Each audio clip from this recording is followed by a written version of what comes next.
Bulletin Sindhu अॻिते वधाईंदी ख़बर शेयर कंदा सिंध हुकूमत पारां इलेक्शन की ड्यूटी तां गैरहाज़िर रहंदड़ मुलाज़िमनि ख़िलाफ़ सख़्त कार्रवाई जो फ़ैसिलो कयो वियो आहे। SNG एंड DN पारां समूरनि secretaries IG Sindh commissioner Sindh के DCs के ख़त लिखी छॾियो आहे। असां ख़बर शेयर कंदा सिंध हुकूमत पारां इलेक्शन जी ड्यूटी तां गैरहाज़िर रहंदड़ मुलाज़िमनि ख़िलाफ़ सख़्त कार्रवाई जो फ़ैसिलो कयो वियो आहे। बिल्कुल नाज़रीन, SNG पारां समूरनि सेक्रेटरीज़ IG सिंध कमिश्नरनि ऐं DCs के ख़त लिखियो वियो आहे। समूरनि मुलाज़िमनि खे इलेक्शन ड्यूटी जो पाबंद भी बणायो वञे। ख़त में चयो वियो आहे त इलेक्शन कमीशन जी एक्ट मूजिब समूरा सरकारी मुलाज़िम इलेक्शन ड्यूटी करण जा पाबंद आहिनि। ख़त में वधीक चयो वियो आहे त इलेक्शन ड्यूटियुनि मां गैर हाज़िर रहंदड़ सरकारी मुलाज़िमनि खे मुअतल कयो वञे। अवां खे आगाह कयूं पिया अहम ख़बर बाबति सिंध हुकूमत पारां इलेक्शन जी ड्यूटियुनि तां गैर हाज़िर रहंदड़ मुलाज़िमनि ख़िलाफ़ सख़्त कार्रवाई जो फ़ैसिलो कयो वियो आहे। SNG पारां समूरनि सेक्रेटरीज़ IG सिंध कमिश्नर ऐं DCs के ख़त लिखियो वियो आहे। ख़त में चयो वियो आहे त समूरनि मुलाज़िमनि खे इलेक्शन ड्यूटीअ जो पाबंद बणायो वञे। ख़त में इहो बि चयो वियो आहे त इलेक्शन कमीशन जी एक्ट मूजिब समूरा सरकारी मुलाज़िम इलेक्शन ड्यूटी करण जा पाबंद आहिनि।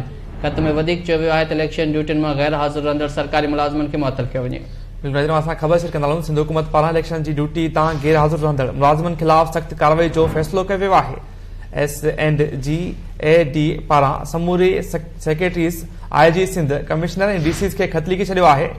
समूरनि मुलाज़िमनि खे इलेक्शन ड्यूटी जो पाबंद बणायो वञे। ख़त में चयो वियो आहे इलेक्शन कमीशन जे एक्ट मूजिब समूरा सरकारी मुलाज़िम इलेक्शन ड्यूटी करण जा पाबंद आहिनि। ख़त में चयो वियो आहे। असां ख़बर शेयर कंदा त सिंध हुकूमत पारां इलेक्शन जी ड्यूटी तां गैर हाज़िर रहंदड़ मुलाज़िमनि ख़िलाफ़ सख़्त कार्रवाई जो फ़ैसिलो कयो वियो आहे। SNG पारां समूरनि सेक्रेटरीज़ IG सिंध कमिश्नर ऐं DCs के ख़त लिखी छॾियो आहे। समूरनि मुलाज़िमनि खे इलेक्शन ड्यूटी जो पाबंद बणायो वञे। ख़त में चयो वियो आहे इलेक्शन कमीशन जे एक्ट मूजिब समूरा सरकारी मुलाज़िम इलेक्शन ड्यूटी करण जा पाबंद आहिनि। ख़त में चयो वियो आहे। तफ़सील मालूम कंदासीं। सगीर चांडियो असांखे जॉइन कयो आहे। सगीर, छा तफ़सील आहिनि?